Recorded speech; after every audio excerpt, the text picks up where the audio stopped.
This is Get Real with Bob and Stacy, the show that helps you learn about the mortgage and real estate markets. Get the inside scoop from their expert list of guests and have some fun along the way. Now, here's Bob Gallagher and Stacy Alcorn.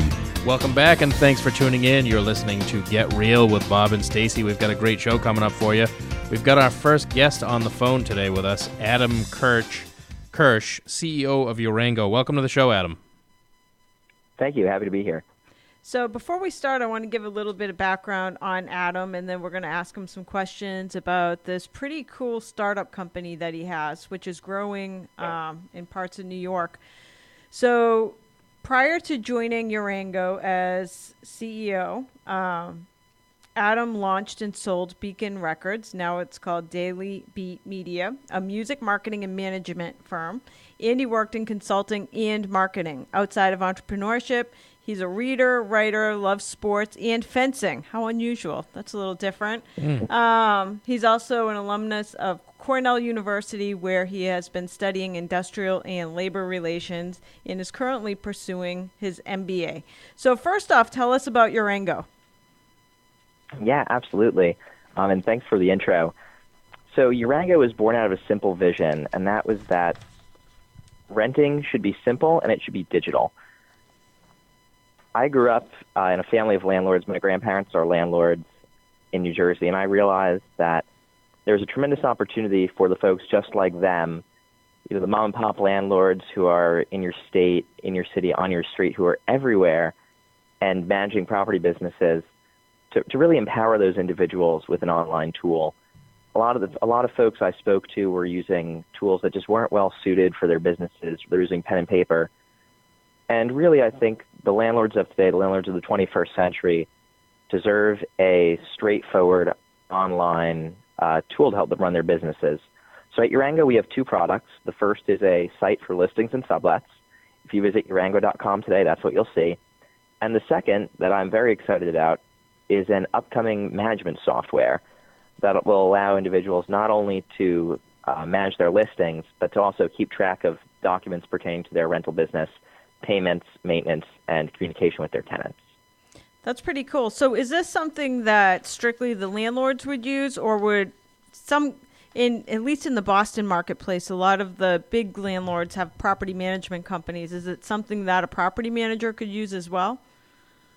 Absolutely. This is a tool that would be accessible both to landlords and property managers and would allow them to become much more efficient in their work. Wow, that's cool. So kind of keeps track of everything. So how did you originally find the company? How did you come up with the idea? Yep. So Urango is, kind of born out of seeing it firsthand, the challenges facing small to mid-sized landlords and their tenants. And the fact that there was kind of this opportunity and people wanted something different from what was on the market. We were very lucky off the bat to find a couple of alumni from Cornell who were able to support us in our vision. We had a lot of great support from the university in terms of their accelerator program, in terms of a co-working space that allowed us to get up off the ground fairly early, hit the ground running, and kind of learn the fundamentals of business to bring that vision to reality. How do you guys get paid? So we charge landlords a monthly subscription fee for our upcoming management software, and then the listings are handled on a per-listing basis. That's awesome. I want to buy advertising space on Urango. That's not a bad for idea. My sales. Do you sell advertising? I only do. Well, we why don't, rent when you can buy, right? Yeah. Do you sell advertising space? I'm giving them a whole new revenue idea right now. Yeah. No, our site is ad-free except for those that are relevant rental listings. Gotcha. Okay, so why did you go after the smaller landlords and not like massive developments where they own hundreds and hundreds of units? Yeah, so I love the developers who are getting out there and putting their stamp on the world. But for us, it was kind of twofold. First, it was growing up in that and knowing what that was, knowing what it was like. And seeing kind of the immediacy and need there. And second was most of the products on the market really do go after that large, the large developers, the large properties first. Whereas these smaller individuals who are everywhere, all across the country, have similar needs, but no product that was really tailor-built to them. So after interviewing many dozens of these small to mid-sized landlords and managers, said, hey, we're going to be that product that's tailor-built for you. What percentage of properties, investment properties, are owned by smaller landlords? Is it big? I mean, it's quite a few. If we're talking strictly multifamily houses, not even getting into anything more than that. I mean, those are 4 million homes across the country. Wow. Just talking multifamily. Wow. Jeez. I didn't realize it was that high. That's quite a bit of business potentially. Yes, sir. So tell us a little bit about being an entrepreneur, because when I was looking at some of your background, you have basically been in all kinds of competitions, like New York Business Plan Competition, Cornell Venture Challenge Business Plan Competition, a college pitch competition. You were a semifinalist at Harvard Business School Real Estate Venture Competition. So first of all, how do you find stuff like that for other students, for example, that want to try their hat at being an entrepreneur? Yeah, well, I think, something that was kind of imbued in me from when I was very, very young is that it is possible to work for yourself. I grew up in a family business, both in real estate, and then we also had something in the food and beverage space. And for me, every day, kind of as a child, I was going home to that environment where I saw my family working for themselves, going out, kind of creating their own destiny, being able to do it independently. And it took a lot of the fear away from me. I think that, for folks who are looking to get involved in startups or the entrepreneurial scene, if you don't have that opportunity, give yourself some exposure to that. Work with startups, work with entrepreneurs, go to networking events, meet folks in that world. For us, we've done a lot of the kind of pitch competition circuit, both at the college level and some non-specific college events. Mm-hmm. And for us, that's an opportunity not just to, kind of test our concept in competition and say, hey, do our assumptions logically support a sound business plan, but also to really meet other folks who are doing it and kind of learn from their knowledge, whether it be judges who are also in the venture capital community or folks who have been there and done it before on the startup side, or even potential customers in some of these cases. Yes. How did you hook up with your business partner? It's Anton? Yes. Yeah. So it's a funny story. We actually fenced against each other in high school. Wow. A few years back, but didn't really know each other. We were both students at Cornell for undergraduate. Anton in the computer science department, myself more on the business side. And we had both previously co-founded startups. He ran a venture called Dapper in the social media space. And, eventually we just saw this opportunity to come together and collaborate with something that we both felt strongly that, was a big idea that would do a lot of great things for a lot of folks. Interesting. So you guys both had startups before this one? Yes. And are those businesses still going or no? So Daily Beat is. So Okay. my business, Beacon Records, is now Daily Beat Media. Yep. My, those guys are still doing a great job. My original partner's involved in the business, and they're out there killing it.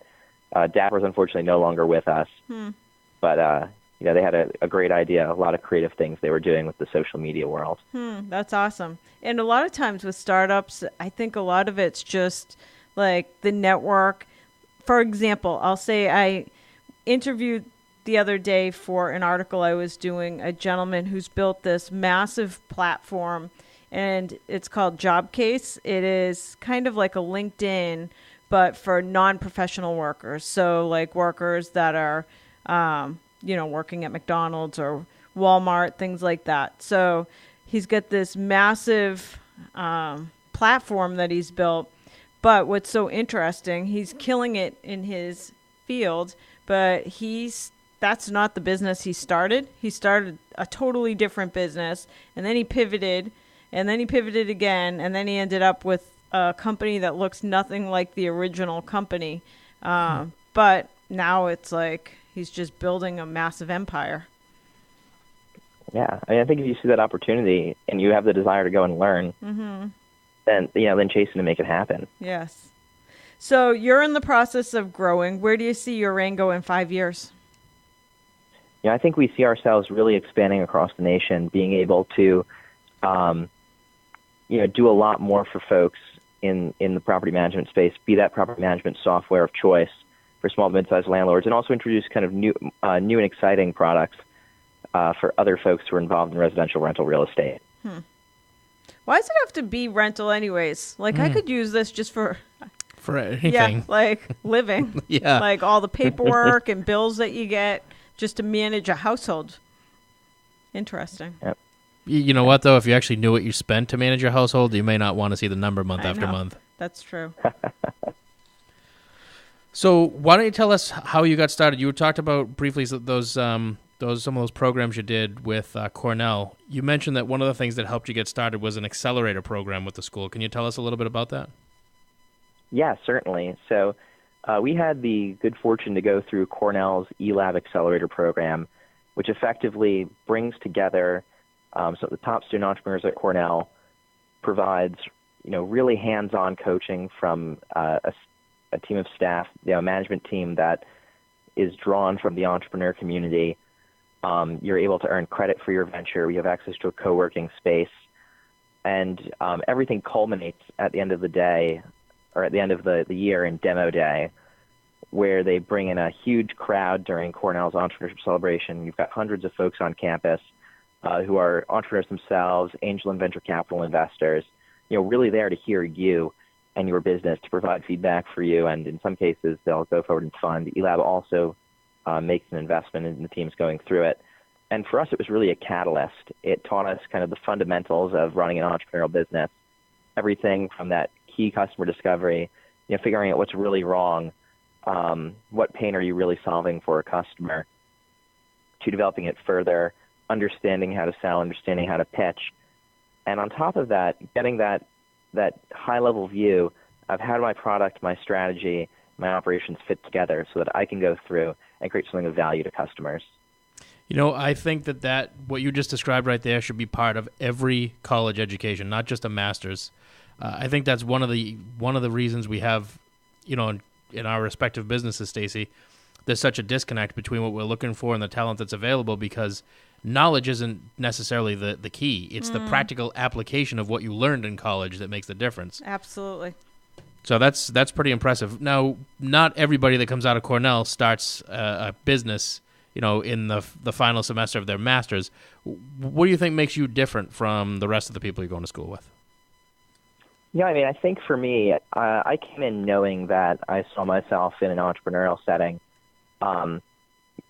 Whether it be intrapreneurial or entrepreneurial, the building is really something that appeals to me. And knowing that with Urango, we had an opportunity to address a large market across the country that has a real need, and a real need that I've seen firsthand, gave me the confidence to move ahead with that business and that venture. The ability to have a phenomenal team with me, that really is, seeing the vision as I see it. And plus the coaching and resources kind of around that, I feel collectively those things are what said, hey, this is the time. If I'm going to launch a venture, this is the time. Smart. And it really does come down to timing, too. When's Urango going to be available? So we'll be coming out, towards the end of this quarter with our management software product. So if folks are interested in getting on the list for that, they should shoot me an email, adam@urango.com. Urango spelled YORANGO. .com, and we've got a lot of exciting things in the pipeline that we're excited to share. And you said it's going to be, a few months before it's available? Yes, so we'll be moving into our next stage of beta testing with a handful of individuals. There's still a handful of those spots available, but a broader release, we're still a couple months out. Excellent. Excellent. Awesome stuff. I can't wait to get on. Basically, we are talking to Adam of Urango, and his software basically provides a program for small to mid-sized landlords, and it handles the listing, rental payments, e-signing, maintenance management, and then message and application tracking. Sounds like it handles anything that is related to an investment property. Pretty cool stuff.